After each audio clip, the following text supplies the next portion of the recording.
Darkwing Duck, issue number 1 from Dynamite Comics. Oh man, I was so excited when I heard that they were going to do a new Darkwing Duck series. Anyone who doesn't know, Darkwing Duck is one of my favorite shows of all time.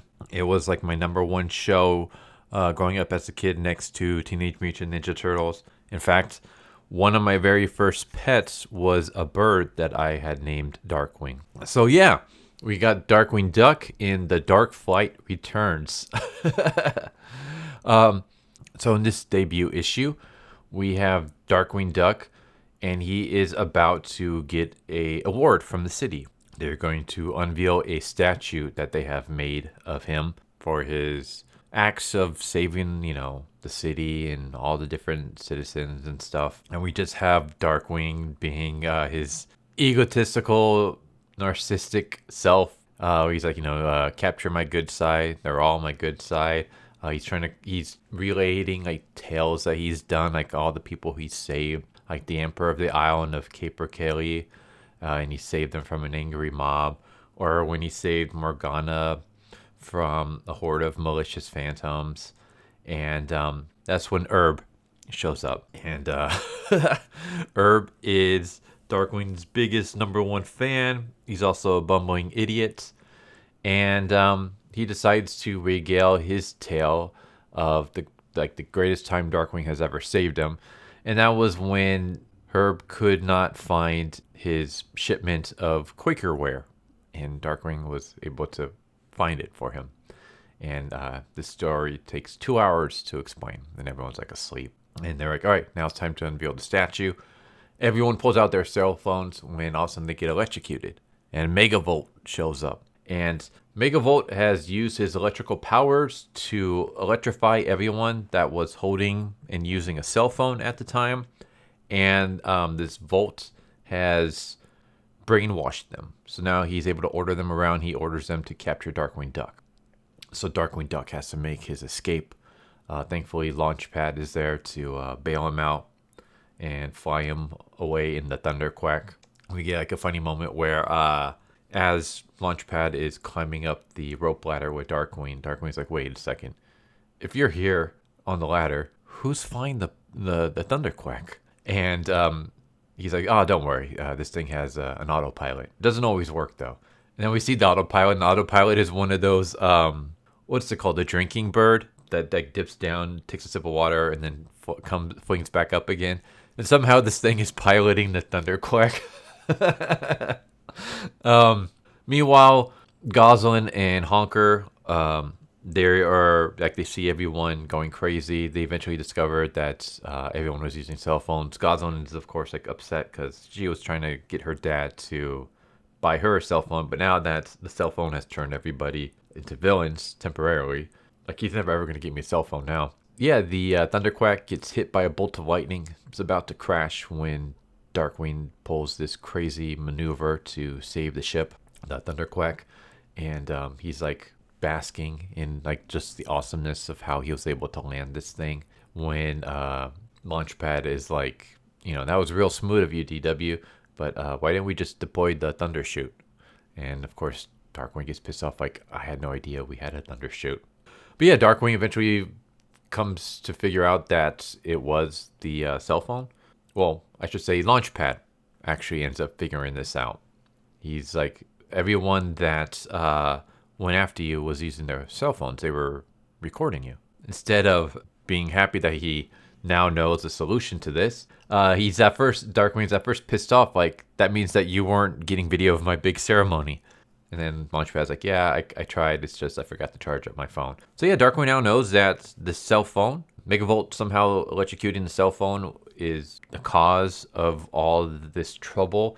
And he has to figure out, okay, how am I going to use this information to stop Megavolt? And then meanwhile, Gosalyn and Honker came up with a plan of their own where they're going to create a band and just play really loud electrical music, hopefully drawing Megavolt's attention. So they start singing a song. And I was like, it would have been just a nice touch if the song that they sang was the theme song for Darkwing Duck.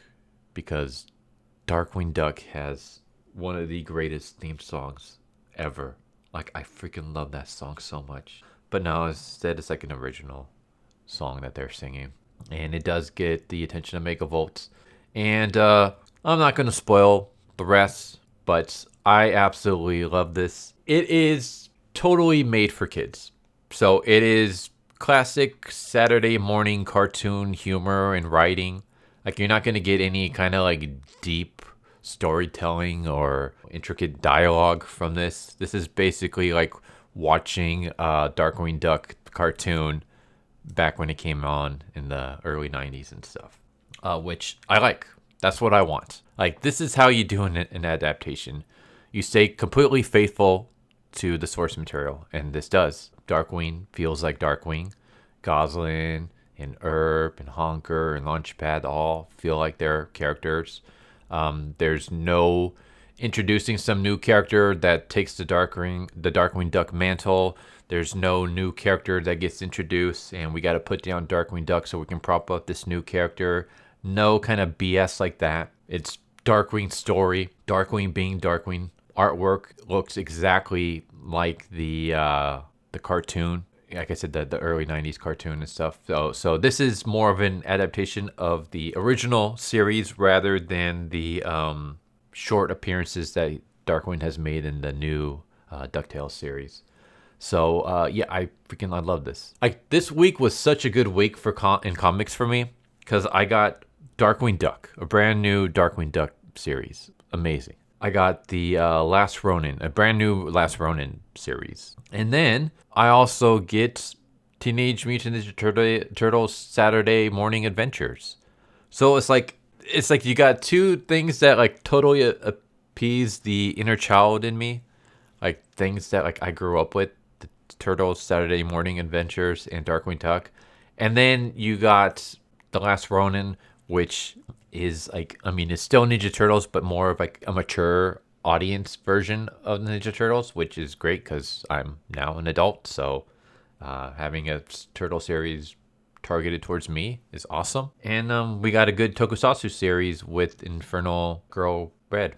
So I'm very happy with this week's in comics. It was great. But yeah, I love this issue. It's fantastic. Anyone who grew up with Darkwing Duck and was a fan of it, anyone who has kids, I highly recommend this. Like I said, this is basically targeted towards kids. Like, there's no really adult humor here. Like, this is totally 100% kid friendly. But it's what I want. I don't want Darkwing to go adult. I want Darkwing being Darkwing. I want the Darkwing that I grew up with, and that's what we get. And that's awesome. Just keep at it. Don't modernize Darkwing. Don't do what all these other adaptations are doing, where like, you know what, we like the original source material, but we think it could be better. We think we're gonna tell our own story. No. You tell the story that was already told. Like, you adapt the source material as faithfully as you can, and this issue did. So I'm very, very happy with that. But there you go. I'm kind of rambling at this point. This was fantastic. I loved it. Recommendation all the way. Thumbs up. It was amazing. But there you go. Darkwing Duck, issue number 1 from Dynamite Comics. Hope you enjoyed. Hope to see you next time. Take care. Later. So what did you guys think of that video? I hope you guys enjoyed. If you guys haven't already, please subscribe. Hit that bell for notification. Leave a like if you enjoyed the video. And if you didn't enjoy the video, thank you for watching it this far. And I hope the next video is more to your liking. Feel free to check out the playlist that you guys see. And I hope to see you guys next time. Later.